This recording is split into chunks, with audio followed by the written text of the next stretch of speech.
Welcome to the Law Enforcement Talk Radio Show. In the Law Enforcement Talk Radio Show, we are joined by special guests talking about their experiences, the realities of investigating crimes, plus those who have experienced horrendous trauma. Police, first responders, military, and victims of crime share their stories. Hi, I'm John J. Wiley. In addition to being a broadcaster, I'm also a retired police sergeant. Be sure to check out our website, letradio.com, and also like us on Facebook. Search for the Law Enforcement Talk Radio Show.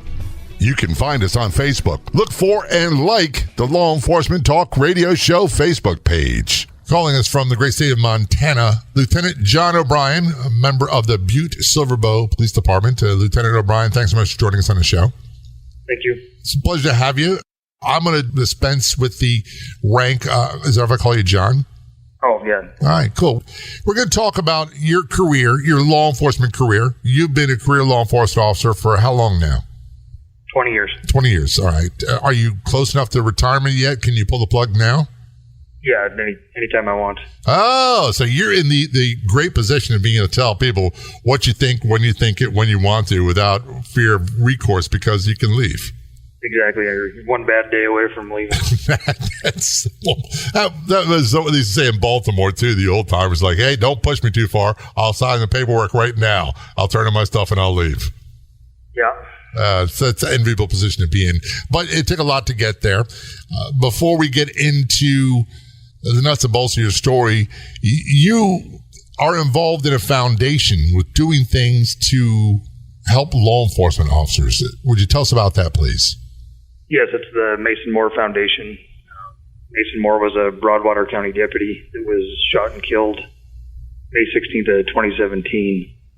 And his wife, Jody, started the foundation approximately a year after his death. And then she had asked me to come on board as an advisor since I was involved with the pursuit and apprehension of the two individuals that killed him. And I understand that we can't talk about that because that's still pending trial. Yes, it's actually in front of the Montana State Supreme Court right now to try to force him to take his medications to be fit for trial. Gotcha. I do know some of the details. It's a horrific story. I can tell you, as a retired law enforcement officer, it's nothing I'd ever want to be part of, but these are things that we're forced into when you do your job. We'll just leave it at that.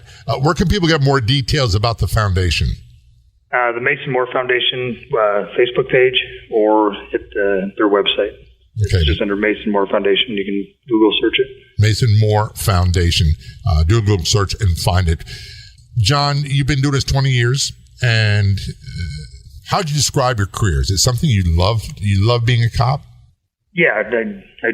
It's what I always wanted to do. I feel it was definitely a calling for me, and I've done 20 years in uniform. I did 3 years motor duty, and the rest I've made my way up through the patrol ranks. One of the things, I retired the rank of sergeant. It took a while to get to that rank. I was very proud of that achievement. So I can imagine what it took for you to get to lieutenant. But I'd worked in narcotics for several years and then scored high on the sergeant's exam. I was going to get promoted, so they moved me back to patrol. And I got to tell you, after all those years of working in a specialty unit, doing that day in, day out, it was like a breath of fresh air to throw on the uniform, get in a squad car, and handle calls. I actually loved that part of police work. Yeah, I've always loved that part of the job. And actually, I think patrol lieutenant was the best job that I ever had. What do you think is the best part about it? Why? I think that you're involved in all the everyday, you still get the adrenaline, you still get to all of that, but you get to help mentor younger officers, and you kind of get to be involved in the cases you want to be involved in. And the other thing too is I really liked the interactions with the public. Yeah.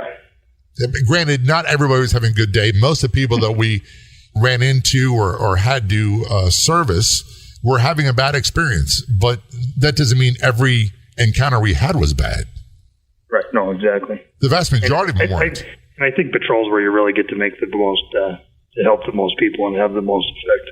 It's also, I would say, because I have a nephew who is starting with the police department in Virginia. He's going in the academy very, very soon. He's a former Marine. He's very excited. And he, of course, asked me about what I thought he should do. And I said, get as much patrol work as you can. Right away, they would say, I want to do this. I want to do that. I want to be a specialty, like learn how to be a police, be in patrol. That's where you learn policing. And one of my daughters, just took the exam for the Buffalo Police Department, and she's still early in the process. And I told her the same thing. Special units are great, but do your time of patrol. Yeah. Learn what policing is really all about. Yeah, I mean, working patrol, I'm also on our SWAT team, which is a part-time assignment for a small town. Well, and that's usually what it is. Small town policing, you have to do everything, don't you? Yeah, I'm a DRE and crash reconstructionist. And patrol lieutenant. Yes. So that's one of the things that we had the luxury of in a bigger city department. We had special units and specialists. You didn't have to do those sort of things. Yeah, no, I enjoy it though. I'm a high growth person, so I always like to start or learn new things and keep myself educated. Now, during your career, you said one of the highlights for you is helping teach and train and mold the new people. And I always say I was very lucky, very fortunate, because the men and women who trained me when I was a rookie, the vast majority of them were Vietnam veterans, and we actually had a few career war veterans who were commanders, and they were really, really good at what we now call community policing, which back then it was just policing. Right, yeah, and we live in a town of 36,000 people, and it's just we have a tight-knit community. Everybody knows everybody. But even being in a smaller town, but close-knit community, there's still no shortage of violence, is there? No, we're a rough blue-collar town. We have our fair share of everything that big cities have. In your career in law enforcement, have you had to be in situations, I know the answer to this question, but for those listening, in deadly force situations? Yes, I've been involved in two where I've fired my weapon and been on the scene of others. Yeah, and I always tell people, back when I was policing, we didn't have the term officer-involved shooting. I was in 4 officer-involved shootings in 10 years. The first 2, I never even fired my gun. And that's a misconception a lot of people have, that you don't always fire even when someone else is firing. It's just not the right scenario, right situation, threats over, whatever it might be. And it's hard to describe when it occurs because it happens so fast. The last 2, on the other hand, were long, drawn-out gun battles, and they were horrific. Yeah, my first one was, I had pretty much the opposite, the polar opposites of each other. The first one was fast, and in my mind, I would tell you that it probably lasted about 5 minutes, but watching the video, the first shot was fired at 5 feet, and the last shot was fired at 9 feet, and it lasted 9 seconds. The second one was a 110-mile pursuit. Shots were fired over several miles. Now, the one involving the pursuit, that's the one that's currently in front of the Supreme Court right now that we can't talk about. Yes. When we come back, we're going to talk about the one shooting that you can discuss. I'm going to roughly paraphrase this. Everybody I've ever known in police work, including myself, has never set out to start their day to say, today's a day where I'm going to get in a shootout. And today's a day where I may have to end someone's life, and I'm looking forward to it. None of that. I've never heard anyone ever talk like that. And usually these things come out of absolutely nowhere when you're least prepared for them. Was that a fair assessment? Yes, definitely. I mean, you want to be mentally prepared, but you never want to have to go through it. And real quickly, before we go to break, you got to be mentally prepared for it. You train for it, but you hope these things never, ever occur. Right. Yeah, I always hope for a peaceful resolution to everything. And unfortunately, most often, this is one of the things that people don't get with Hollywood and the news media. We as police don't have a lot of control over what other people do. No, like I learned when I went to team leader school for the SWAT team, is the bad guy always has a say in how the scenario ends. And oftentimes, or I should say quite often, the news media doesn't report it that way. They make it sound as if the officer has the last word in what occurs. Yeah, we react off of what they do, and not the other way around. And there's a series of events that happen before that, before the end, but they always start the story at the end. We're going to take a short break. We're talking with Lieutenant John O'Brien.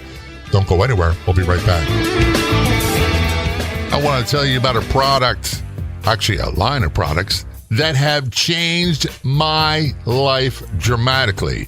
Juice Plus health products. I know many of you, like me, are skeptical about claims made for these nutritional supplements. However, these Juice Plus products have made a world of difference for me. The simplest, cheapest, least expensive product they have. As a result of taking it, a chewable berry-flavored product, I've had full night's sleep every night and 0 leg cramps. I know, doesn't seem like a lot, but getting good night's sleep and having a stable mood helps me quite a bit. You can get more details about Juice Plus products at letpops.com. That's letpops.com. And for those of you looking for a great business opportunity, check out letpops.com. Back to our conversation with Lieutenant John O'Brien from Butte Silver Bow, Montana Police Department, correct? Yes. All right, we're going to go back to an incident, and I still find it very difficult to talk about some of these incidents I went through, and I find it very difficult to talk about them.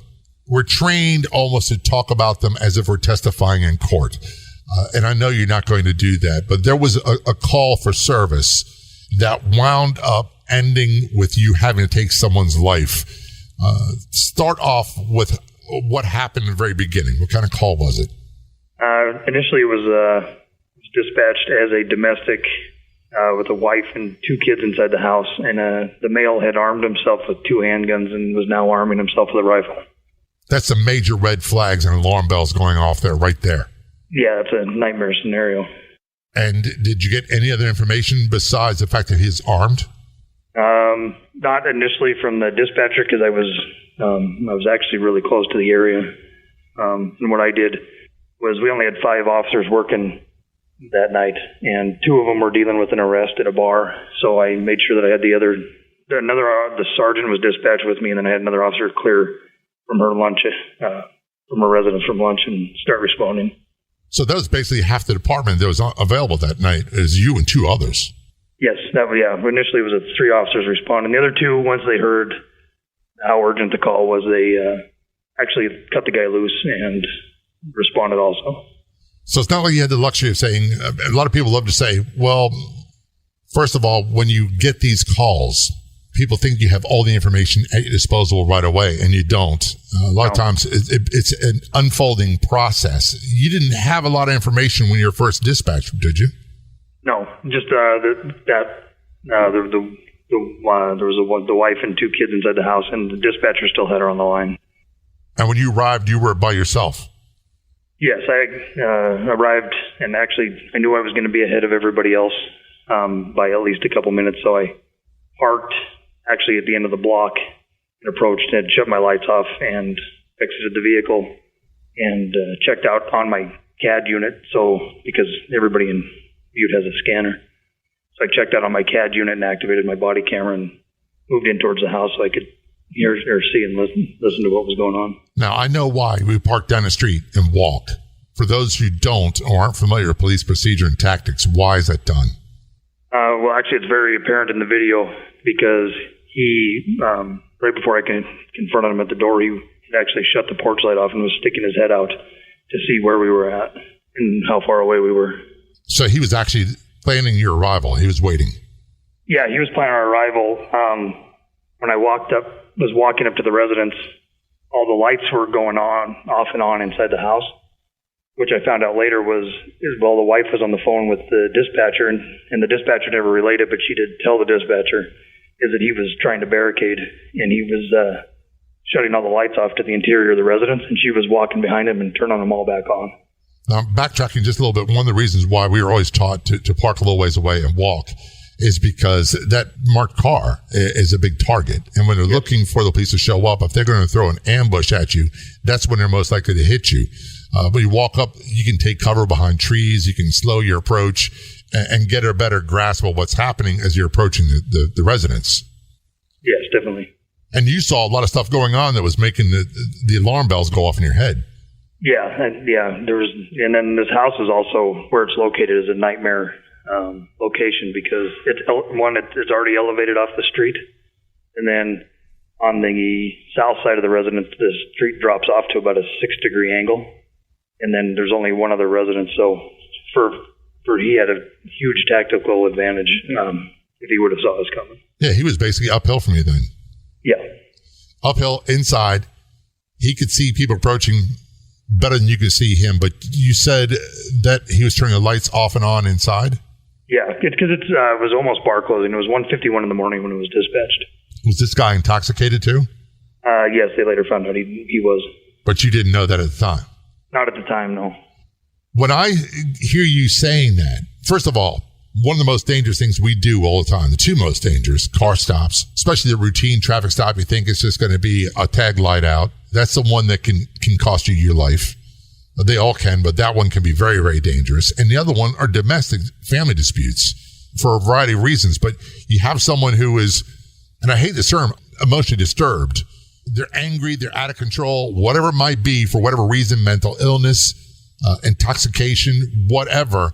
It doesn't mitigate or lessen the amount of threat to you and your people. Right, exactly.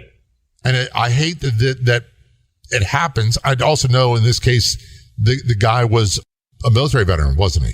Yes, he was. He has two different branches of military. And a lot of people don't get it, is that there's a kinship with law enforcement and our military. And a lot of our law enforcement people are military veterans, and we have an affinity toward each other, and we really try hard to look out for each other and take care of them, especially those who paid a heavy price mentally and physically. Yes, definitely. But then we go back to the scenario where there's so much only so much that we have control over. And when you got there, this guy was intoxicated. He is a military veteran, and he was armed with, you said, with 2 handguns and a rifle? That was the initial report was he had 2 handguns and a rifle. So when I got to the front of the residence, I wanted to get as close as I could to listen to what was being said. And right next to the front door, to the right of the front door, that window was completely painted over, blocked out. And the window that was on the other side, it had about an 8-inch slit in it that you could see through. And while I was approaching the residence, I could see him walking through that room with a rifle in his hand, with the barrel down. And this is happening how quick? Oh, it's fast. I mean, this is just as I'm just approaching, I wanted to take cover next to the door. There was a little cove that, I wanted to get an immediate action team set up in there where he couldn't see us was my initial plan. In the meantime, backup is rolling and heading your way? Yeah, yep. Were they there on a scene before shots were fired, or? Yeah, right when I was first approaching and saw him with the rifle, I was moving to the hinge side of the door to the right because I'm left-handed, and I could see them pulling up and parking, and I was trying to signal them. I was trying to stay off the radio. I didn't want him to know where we were at. Right, because the scanners, obviously. Yeah, so I was trying to signal him with my flashlight to let him know I was at the front door. It's one of those things where you think that they see you, but I find out later that they didn't see me. But they were actually parking and pulling up at that point. And when did it start to turn south? So I'm approaching the front door, which was a huge metal frame reinforced door. And I see him talking to her, and then he turns. And first he shuts the porch light off. So then that was my chance to move in the dark and get up towards the house. And as I'm approaching, I can see he's approaching the front door, and he doesn't have anything in his hands. I'm thinking, great, backup's here. If he opens that door, I can take him at gunpoint and put him on the ground and, just wait for my backup or, the other officers to come over and secure him, and we'll go from there. Like you said, though, they always have the say in how the scenario ends. So at one point, he must have armed himself. Help me figure that part out. So as he's approaching the door, and like we were talking here on safety, he's, watching movies or whatever, he's expecting the cars to come down the street. That's what I'm thinking he's thinking. He opens the front door and sticks his head out to see where the police cars are at. He doesn't even see me standing directly to his left. And I engaged him with verbal commands, telling him to get on the ground. On that note, we're going to take a short break. We're talking with Lieutenant John O'Brien from Montana. The rest of the story about the night he had to use deadly force is coming up. Don't go anywhere. We'll be right back.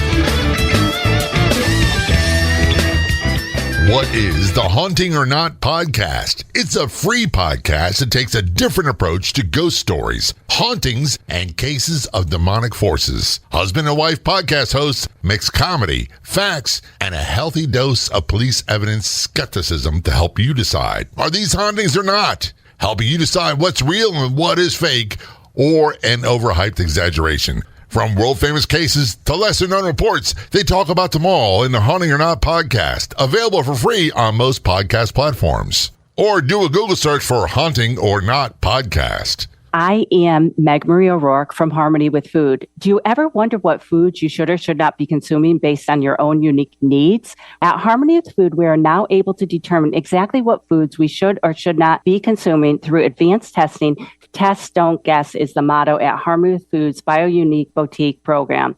It has never been easier than now to determine what food, drinks, and supplements you need for your individualized needs. Head over to harmonywithfood.com and click on the testing tab.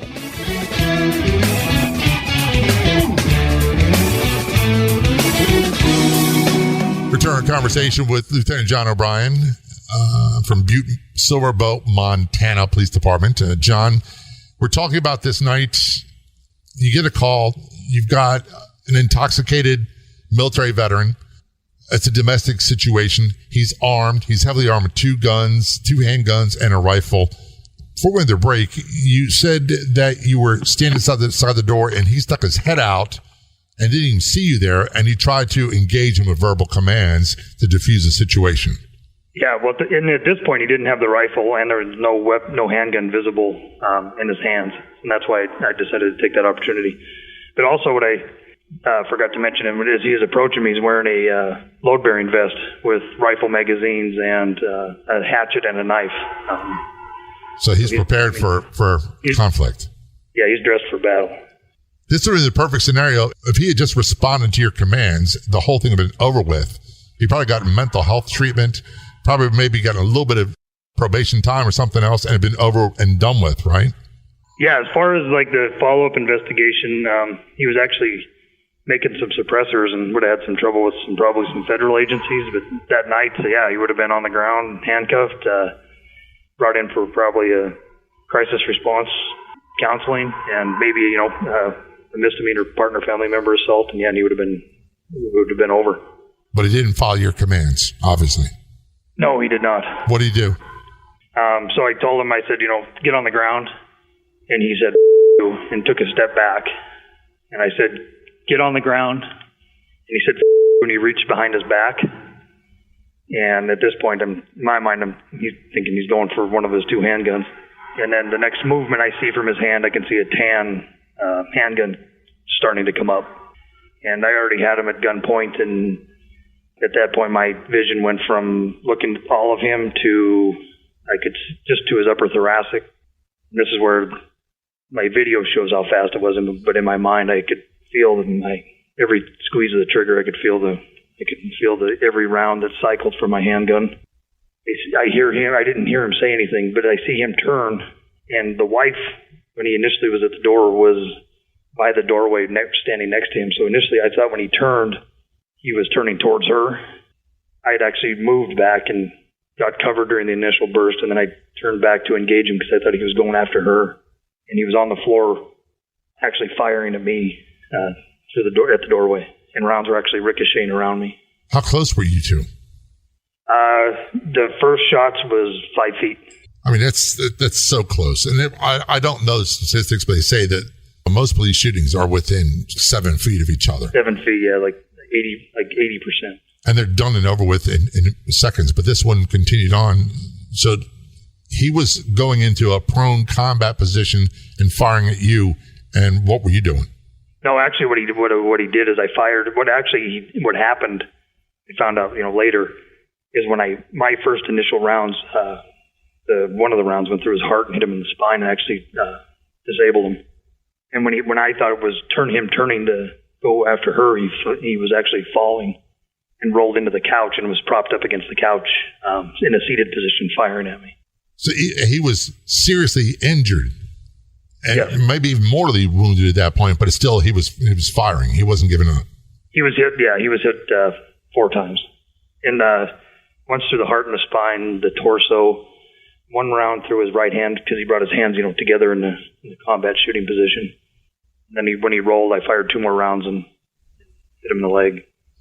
One of the things you said that I think is very important and that a lot of people don't tend to understand is that things started to slow down for you, your observation. and you actually, time perception slowed down, and your focus became very tunnel vision like. Yeah, I went to the area that I was shooting at. And did you notice anything else? I mean, they could be doing cartwheels behind you. You probably wouldn't have noticed it. I didn't. I saw the upper thoracic, and I had auditory, exclusion. I mean, those gunshots sounded like whispers. I mean, I didn't think about it until after it was all over. But one of those 45 rounds whistled right by my ear. But obviously, in the middle of the fight, it was in survival mode. So I read somewhere that the body cam video, they slowed it down in court, and they could actually see within inches of you shots from him ricocheting off a metal door frame. Yeah, when I moved into the door for cover, yeah, he was firing, and the rounds were ricocheting off, and you can see them in my body cam where 2 rounds impacted the door frame and ricocheting. The state investigator said that when they'd figured out the angles, they didn't know how I wasn't hit. They couldn't even figure out how those rounds went around me. One of the things also that obviously you had that we never had was the body cam videos. And yes. I recall vividly my last 2 shootings that, and it's hard to describe, so it makes sense to people. They may think that you're trying to lie, you're not telling the truth, you're really not clear about what happened. And it's almost as if time goes totally out of whack. So it's like I couldn't tell you how many shots I fired until later on, until I actually counted how many were out. I wasn't factually aware of anything at that point. It took a while. Did the body cam video help you with that, or did you have a chance to even see it before you had to start talking to people? No, the department actually treated me really well through the whole process. I actually was able to download it and watch it before anything happened with the investigation. But watching it, like what my mind had just perceived without letting it register, because we get a 30 or 72 hour window before we have to give a statement. It's amazing, like watching that video, you're almost like, whose video is that? Like it wasn't even happening to you. Yeah, I mean, what was pictured in my mind, it was, like I said, in my mind, it was a 5-minute gunfight, and that video was over in seconds. Did it seem as if the actual facts of what you saw was different from what your mind comprehended at the time, or were they spot on? No, well, I mean, the body camera's giving you that, that wide angle view of everything. And, your mind and you're focused. Because when I was shooting, it went in, and then when he was down, after he fired his rounds and I came back after the second burst, he was still trying to get the gun up and to fire, but he couldn't get his hand to work. He was actually, the look that he was giving his hand, the hatred and that not being able to fire at me and kill me will never come out of my mind. But I was able to move in at that point, and I stepped on the gun and slid it out of his hand and was able to get him handcuffed. And of course, this is something that a lot of people don't understand is right after you shoot someone, then you go right into life-saving mode. Yeah, I mean, and that's what, and then in my mind, that's what the public always expects from us. We're professionals. This isn't personal. As much as you need to set that aside, and go to life-saving mode, because that's what society demands of us. Another thing that I always heard drilled through in my head since the academy days all the way through is that you will revert to your training. You will not even have a chance to think about what you're doing. You will respond, and you respond with how you're trained. Was that the scenario with you? Absolutely, yeah. Where I've been fortunate is, being on the SWAT team and being able to attend, close quarter combat and room clearing and munitions training and stuff like that, and was a huge benefit. And even though I couldn't explain why I did the things I did, you just... it was what you were trained to do. Yes. I remember watching a video, and it involved a bank shootout in Miami with FBI agents. And I believe one of the FBI agents was shot and killed, and he was dumping his spent brass from his handgun into his palm of his hand, which they did at the range. And we used to do routinely every time we would practice, and then throw it in a bucket. And it became like muscle memory. From that point on, we never, ever did that again. We're going to take a short break. We'll be right back. Get access to free podcast versions of the show and more on Facebook. Do a search for the Law Enforcement Talk Radio Show and be sure to click like. And if you're on the Clubhouse drop-in audio chat app, be sure to look for me and follow me. My name's John, the letter J, Wiley, W-I-L-E-Y. You can also search for @LET Radio Show. That's John J. Wiley, W-I-L-E-Y, @LET Radio Show on the Clubhouse drop-in audio chat app.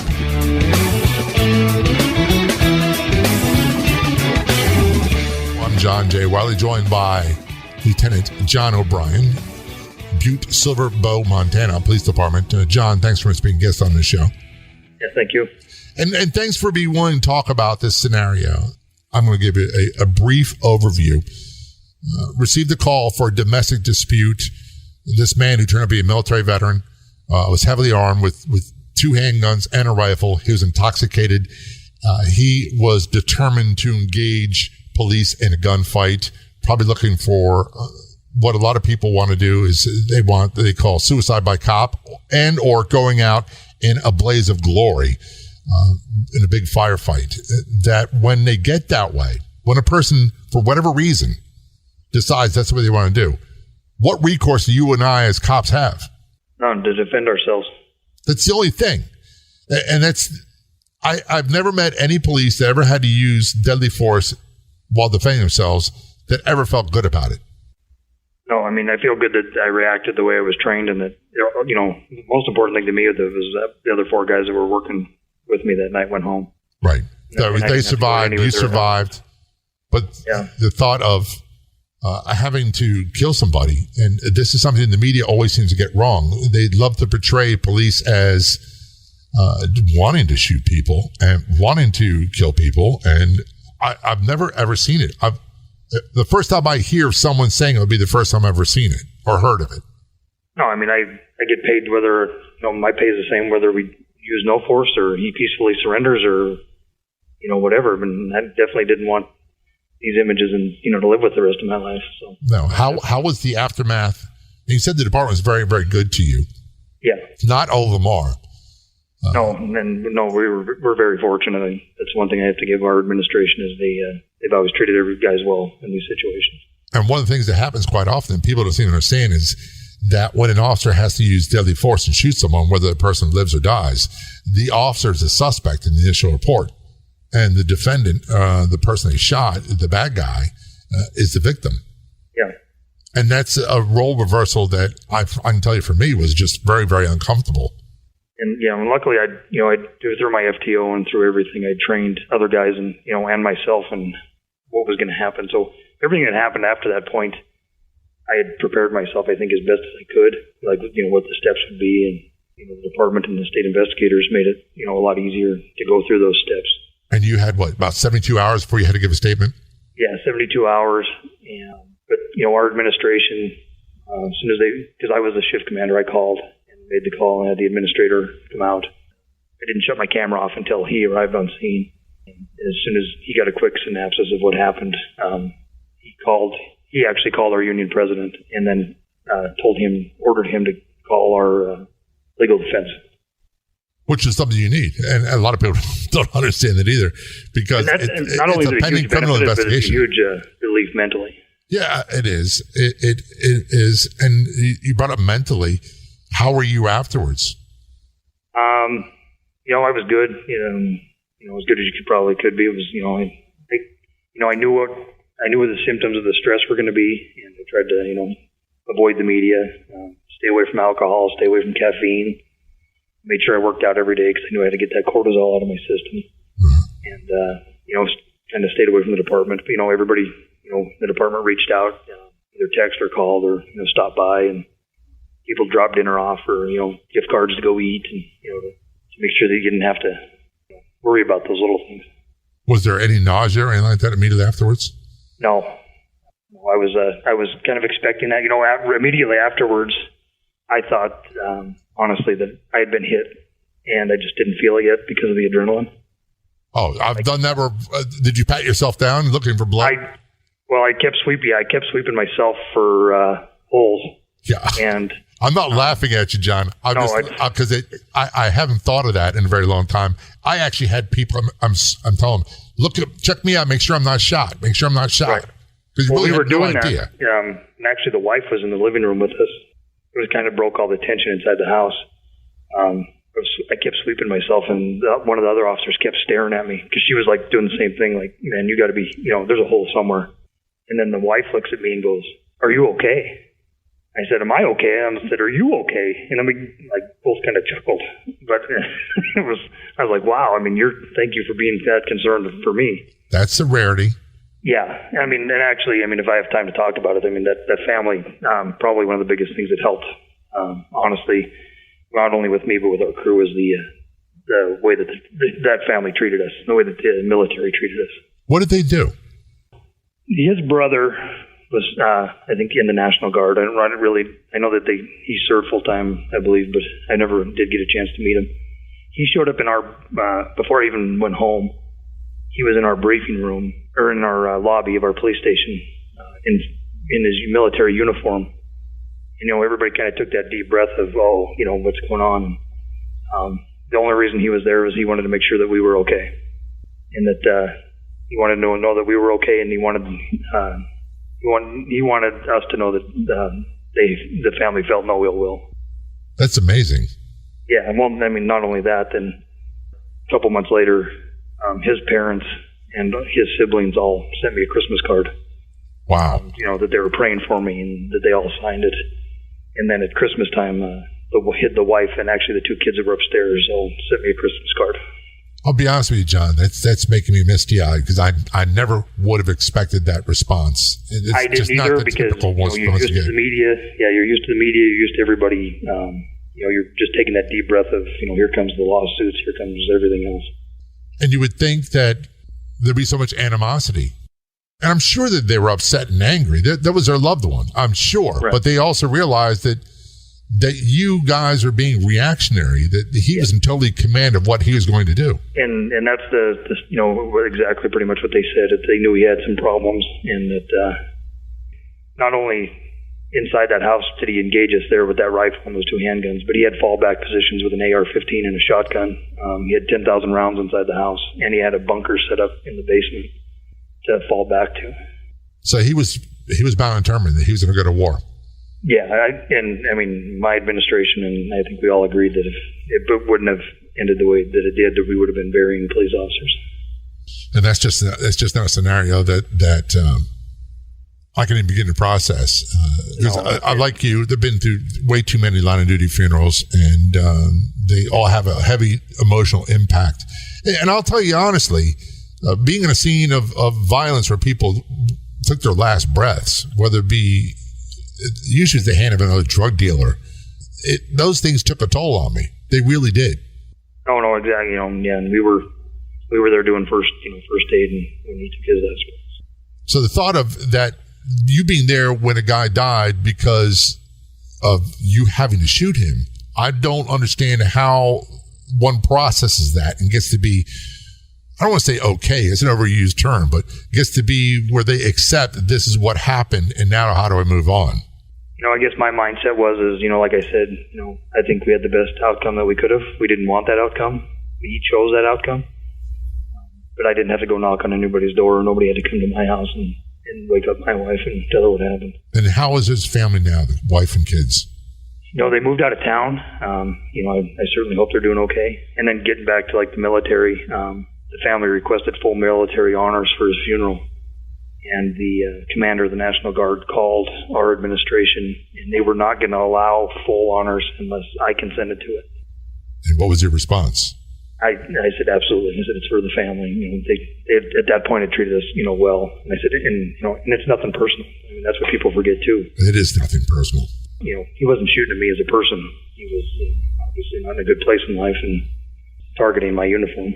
And I wish there was something that you could have done, that we could have resolved this another way, but there really was nothing else. Again, so much of what police encounter is beyond their control, and you have to react. And that's all you really can do. Before we leave, again, give people the information about the foundation where they can get more information. Yeah, Facebook is probably your best way. You can send You can definitely like the page. There's some, they have some merchandise that they sell, but all the money goes to, they do a big dinner every year. It goes to purchase equipment for small departments that can't afford anything. So that's the Mason Moore Foundation. Yes. Yeah. Last year we gave out $25,000 to departments, and we're obviously hoping to grow it and get it bigger. John, thanks so much for coming on the show. We'll definitely have you back when you can talk about the second situation. We'll have you back. Yeah, definitely. I'd like to thank our guests for coming on the Law Enforcement Talk Radio Show. The Law Enforcement Talk Radio Show is a nationally syndicated weekly radio show broadcast on numerous AM and FM radio stations across the country. We're always adding more affiliate stations. If you enjoyed the podcast version of the show, which is always free, please do me a favor and tell a friend or two or three. I'll be back in just a few days with another episode of the Law Enforcement Talk Radio Show and Podcast. Until then, this is John J. Wiley.